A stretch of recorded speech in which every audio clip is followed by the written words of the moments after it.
गाय की कहानी। हिंदू धर्म में गाय को माँ का दर्जा दिया गया है। ऐसे में अगर आप अपने बच्चों को हिंदू संस्कृति का पाठ पढ़ाना चाहती हैं तो आप यह उन्हें गाय की कहानी पढ़कर सुना सकते हैं। यह एक जादुई गाय की कहानी है जिसे पाने के लिए बहुत से लोगों के मन में लालच आता है। तो क्या वो इस गाय को पाने के में सफल हो पाएंगे? यह जानने के लिए आपको कहानी पूरी पढ़नी होगी। भीमपुर गांव में वैशाली नाम की एक गरीब औरत रहा करती थी। उसके परिवार में कोई नहीं था, ना ही उसके पास कोई ज़मीन थी। ऐसे में उसके पास केवल एक गाय थी जिसका दूध बेचकर वह अपना गुजारा चलाती थी। वैशाली उस गाय से बहुत प्यार करती थी। वह रोज़ उसे नहलाती और अच्छा अच्छा खाना खिलाती। गाय उसकी आमदनी का एकमात्र जरिया था। लेकिन एक दिन गाय बहुत बीमार हो गई और कुछ ही दिनों में मर गई। वैशाली के सामने अब रोजी रोटी के लाले पड़ने लगे। उसे समझ नहीं आ रहा था कि अपना घर चलाने के लिए वह क्या करे।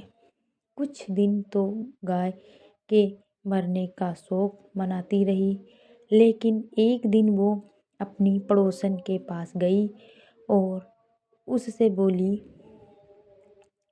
राधा बहन, क्या तुम अपनी गाय का गोबर मुझे दे सकती हो ताकि मैं उसके उपले बेचकर कुछ पैसे कमा सकूं?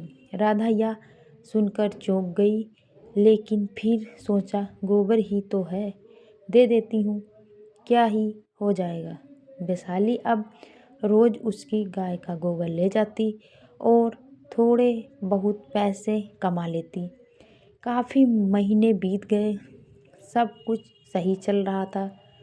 तभी गाय के कुछ लोगों ने राधा को भड़का दिया। राधा, वैशाली रोज़ तुम्हारे यहाँ से गोबर ले जाती है और उसे बेचकर पैसे कमाती है। यह तो तुम्हारा नुकसान है। तुम खुद क्यों नहीं इस गोबर को बेचकर पैसे कमा लेती? राधा गांव वालों की बातों में आ गई और उसे गाय का गोबर देने से मना कर दिया। अब वैशाली के सामने फिर से वही समस्या खड़ी हो गई। इस बार वह मदद मांगने के लिए गांव के मुखिया के पास गई, जिसके पास बहुत सारे गाय थी। उसने गांव के मुखिया राधे श्याम से अनुरोध किया कि वह किसी भी एक गाय का गोबर उसे दे दे ताकि वह अपना घर चला सके। वैशाली का अनुरोध सुनकर मुखिया ने सोचा, क्यों ना मैं इसे वह गाय दे दूं जो बहुत दिनों से बीमार है। इससे उसके ऊपर मेरा कर्ज भी रहेगा और इस गाय से मेरा पीछा भी छूट जाएगा। यह सोचकर उसने गाय वैशाली को दे दी। गाय पाकर वैशाली बहुत ज़्यादा खुश हो गई और उसे लेकर अपने घर आ गई। वैशाली ने गाय की सेवा करना शुरू कर दिया। अच्छी देखभाल की वजह से गाय सही हो गई और फिर से दूध देने लगी। कुछ दिनों के बाद गाय ने दूध देना बंद कर दिया। अब वैशाली फिर से गाय का गोबर बेचकर चार पैसे कमाने लगी। एक दिन एक साधु भीमपुर गांव में आए।